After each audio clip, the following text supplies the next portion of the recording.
Hello guys, स्वागत है आपका मेरे यूट्यूब चैनल स्टडी विद अमन कुल में। आज हम लाए हैं शिक्षा निदेशालय राष्ट्रीय राजधानी क्षेत्र दिल्ली की कार्यपत्रक नंबर 36, जो कि क्लास 8 के बच्चों के लिए है। सब्जेक्ट आपका समाज विज्ञान है, भूगोल की बुक से है और डेट है 22 फरवरी 2021। आप अपना नाम और अपने कक्षा अध्यापक का नाम लिखेंगे। तो आज हम अपना नया चैप्टर भूमि का उपयोग और भूमि संरक्षण के बारे में पढ़ेंगे। तो सबसे पहले देखते हैं भूमि क्या होती है। अब भूमि सबसे महत्वपूर्ण प्राकृतिक संसाधनों में से एक है।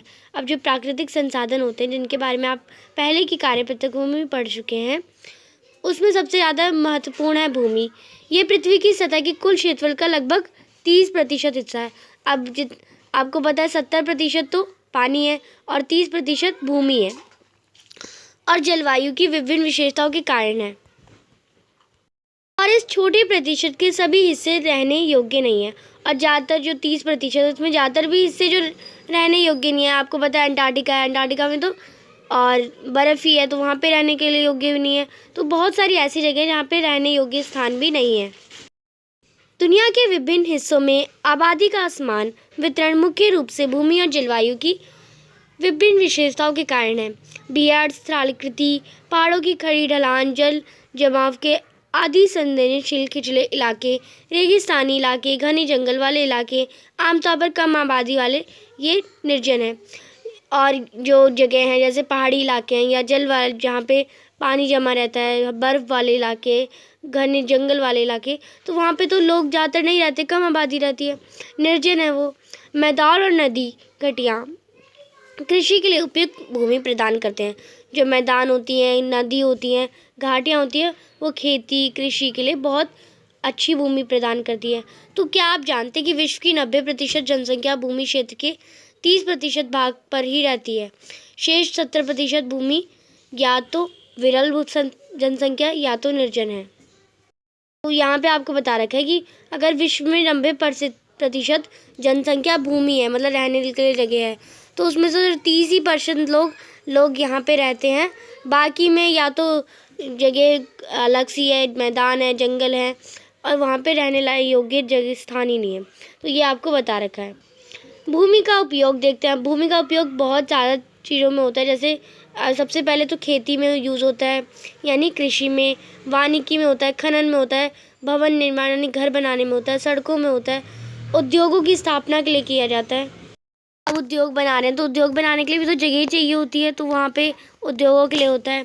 इसे आमतौर पर भूमि उपयोग भी कहा जाता है और जिस यूजेस के लिए ये सब होते हैं इसे हम भूमि उपयोग कहते हैं।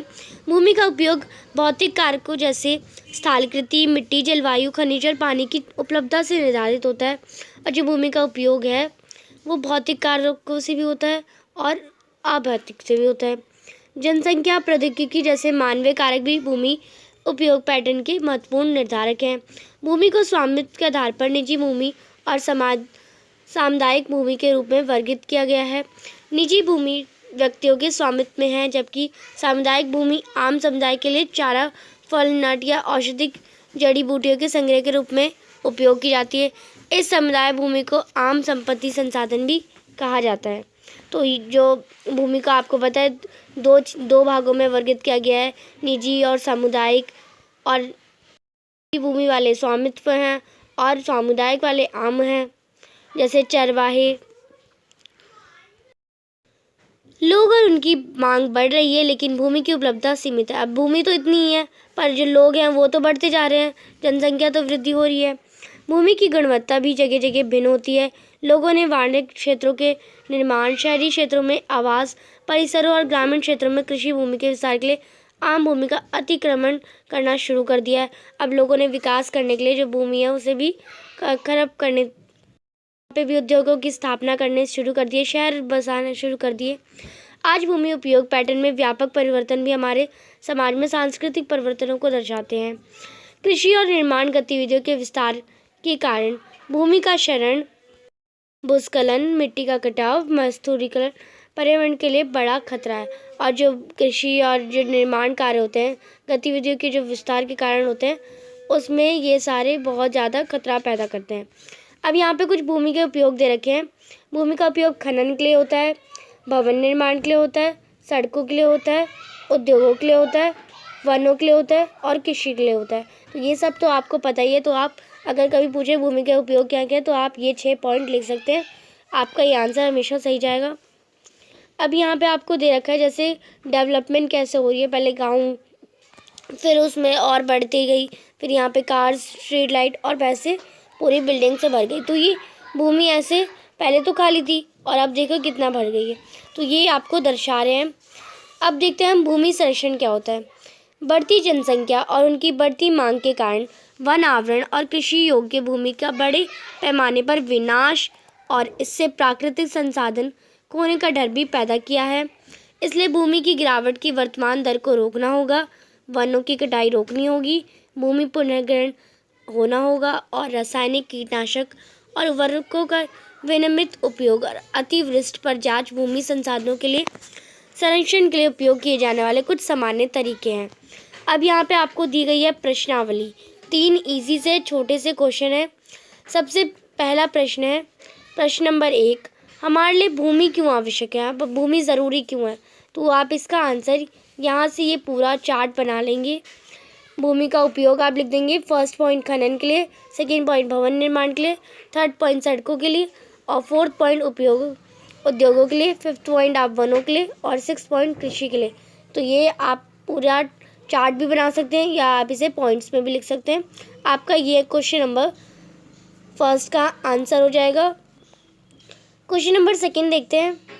क्वेश्चन नंबर सेकेंड है, भूमि क्षरण के किन्हीं 2 कारण को लिखिए। आप भूमि क्षरण के किन्हीं 2 कारण को लिखना है आपको। तो आप यहाँ से करेंगे वनों की कटाई। तो आप यहाँ से इसका आंसर कर लेंगे भूमि क्षरण के 2 कारण, पेड़ों की कटाई या निर्माण गतिविधियों का बढ़ना या कृषि और निर्माण गतिविधियों के विस्तार के कारण। या आप ये भी लिख सकते हैं भूमि क्षरण के 2 कारण वनों की कटाई और रासायनिक उर्वरकों का अति प्रयोग है। तो ये आप इसका आंसर ये भी कर सकते हैं और ये भी कर सकते हैं। दोनों आपके आंसर एकदम राइट होंगे। क्वेश्चन नंबर थर्ड है, भूमि क्षरण के से बचाव के क्या तरीके हैं। अब बचाव के क्या तरीके हैं आप यहाँ से लिखेंगे, वनों की कटाई, भूमि पुनर्ग्रहण और रासायनिक कीटनाशक और उर्वरकों के विनियमित उपयोग को हमें कम करना है। अतिवृष्टि पर जांच और भूमि संसाधनों के रक्षण के उपयोग के लिए किए जाने वाले कुछ सामान्य तरीकों को समझना है, बताना है। तो ये आपकी आज की वर्कशीट कंप्लीट होती है।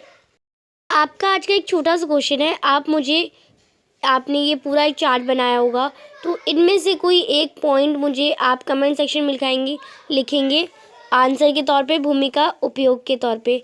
हर बच्चा अलग अलग पॉइंट लिखेगा। इन 6 पॉइंट में से कोई एक पॉइंट आप ज़रूर लिखें।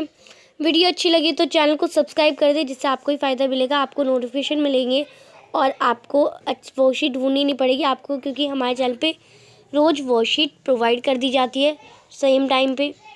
और वीडियो अच्छी लगे तो लाइक ज़रूर करिए। अगर लाइक से आपका हमारे मोटिवेशन बढ़ता है।